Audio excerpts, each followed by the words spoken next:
All right, everyone, passports out and at the ready, Oh, I'm ready? because today we are diving deep into Lonely Planet's Best in Travel 2024. Ooh, always exciting. It is always so exciting to see where they're sending us next year, Yeah. and I mean, this year's guide is no exception. No, it's a good one. It's a really, really good one. Yeah, the thing that I noticed Okay. is that they're really kind of emphasizing this mindful exploration. Yeah.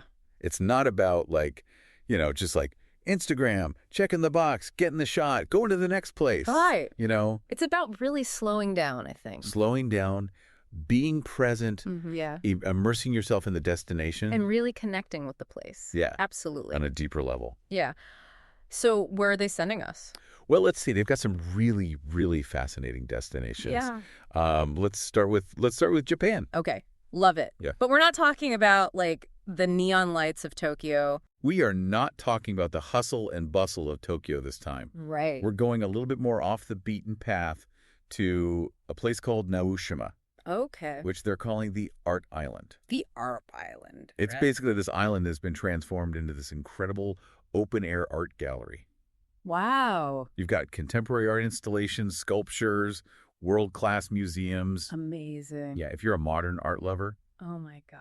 this is the place to be. I can already, like, imagine. You're right. I can practically feel the creative energy and just from you describing it. Yeah, So, Naoshima, definitely going on the list. bucket list for sure. Bucket list, absolutely. But let's move on to another spot that's definitely bucket list worthy, but also has a conscience, and that's Costa Rica. Oh, Costa Rica. I know, it's a classic. It's a classic for a reason. It is, but Lonely Planet is really highlighting Okay. their kind of commitment to this ecotourism. Mm-hmm. Yeah. They're not just talking the talk, they're walking the walk. Right. They're striving to become... I mean, they've always been at the forefront of that, right? They have, yeah. Like ecotourism and, Yeah. and conservation. Absolutely, but they're aiming to become like the world's first carbon neutral country by 2050, Wow. which is, What's ambitious? it is ambitious, Yeah. but they're making really, really good strides. Yeah, they're really leading the way They are, in a lot of ways. in so many ways. Yeah, I think that's something really important to Yeah. highlight Yeah. about them. Yeah, and they have some of the most incredible, pristine national parks, Oh, gorgeous. rainforests. Yeah. It's just incredible. It's a testament to how tourism can really be that force for good Absolutely. when it's done, right? Yeah. So we've talked about Japan, Costa Rica. Two very different destinations, but equally as captivating in my mind. Absolutely. But get ready, because Lonely Planet's also unearthed some incredible hidden gems. Oh, I love this part. Oh, me too, me too. I love the hidden gems. This is my favorite part. Okay, so give us one. All right. So have you ever heard of Okay. Lake Bled? Lake Bled, No, in Slovenia. Slovenia. Okay, I'm intrigued. Okay, so picture this. Crystal clear lake. Okay. Emerald green island in the middle of that lake. Okay. And on that island is a church. No way. A church, yes. Like a fairy tale? It looks like it's straight out of a fairy tale. What? It's unbelievable. And then surrounding that are the Julian Alps Oh. and medieval castles. It sounds like a movie set. It really does. Oh my gosh, that sounds incredible. Yeah, and what makes it even better is that Slovenia is incredibly committed to sustainable tourism. I was going to say, it seems like that kind of goes hand in hand a lot of the time. He does. Where you have these really pristine places, Yeah. and they're really committed to keeping them that way. Absolutely. So what does that look like in Slovenia? Well, they encourage a lot of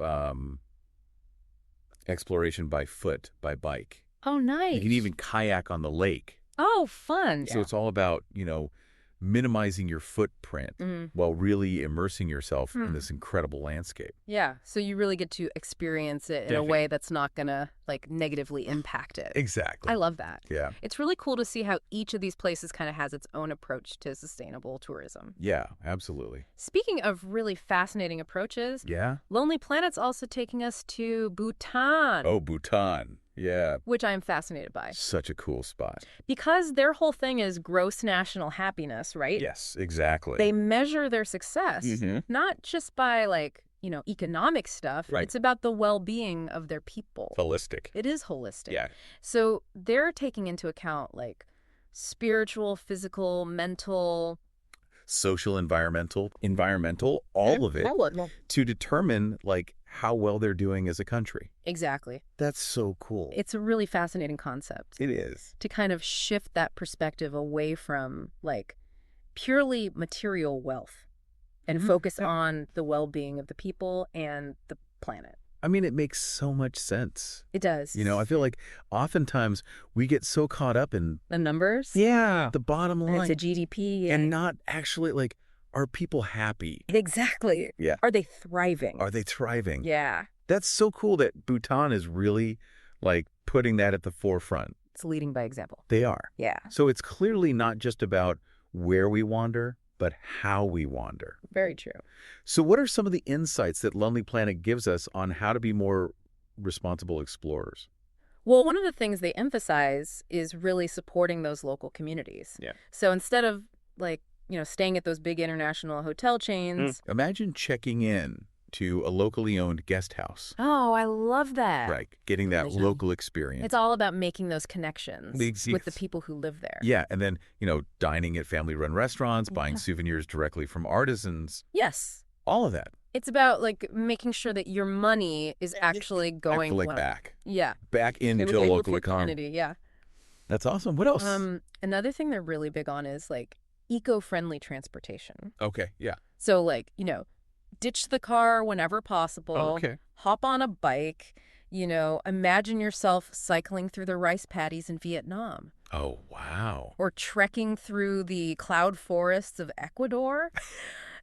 Now you're talking. Right. Like It's about slowing down. Those are bucket list experiences. Yes, exactly. Right. Savoring the journey. Yeah. Minimizing that footprint. I love that. Oh, man. Yeah. You're speaking my language. Yeah, like swapping exhaust fumes for fresh air and incredible views. Like, sign me up. There you go. I'm all about that. Yeah, I think that's something that's... I'm trying to think if there's been a time where I've done that, where like I've actually like... Oh, I'm sure you have. Used Lonely Planet and it's like inspired a trip.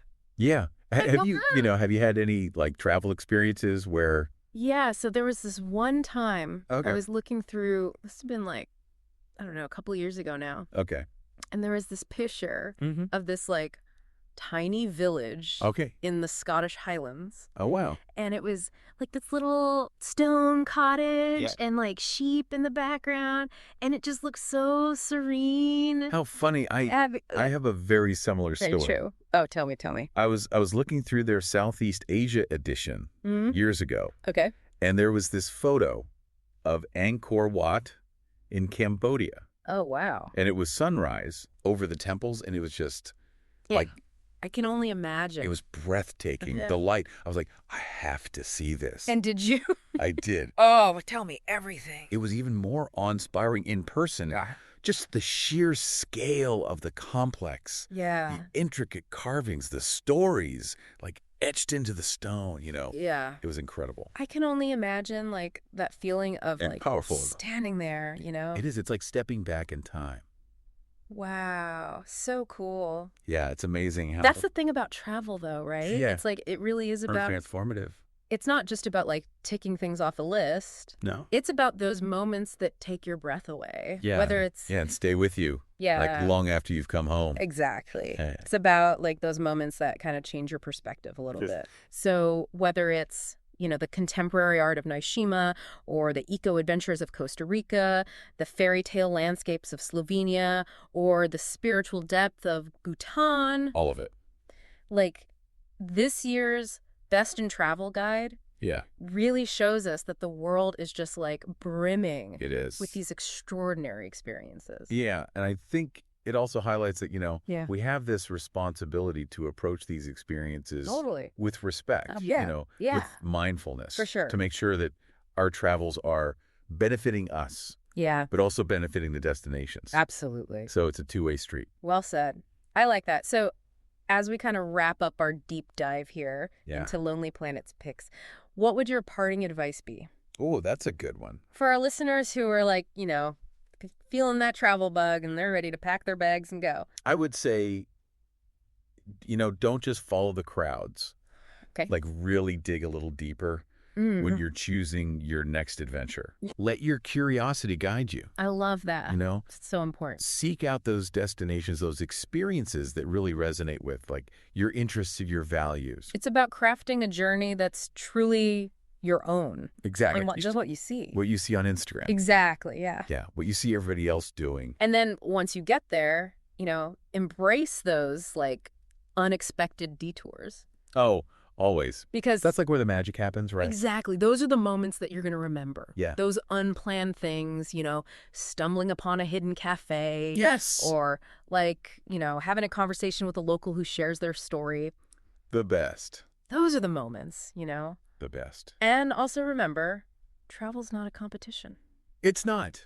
It's not. Been doing it wrong this whole time. It's not about, like, how many stamps you have in your passport or, like, you know, how many Instagram-worthy photos you've taken. It's about opening yourself up to new cultures, new experiences, challenging your perspective, and just creating these, like, you know, unforgettable connections. Like really letting yourself be transformed by the experience. Exactly. I love that. Allow yourself to be transformed. I think that's a great note to end on. Yeah. So everybody listening, allow yourselves to be transformed by the power of travel. Absolutely. And who knows, maybe one of these destinations we talked about today will spark your next big adventure. There you go.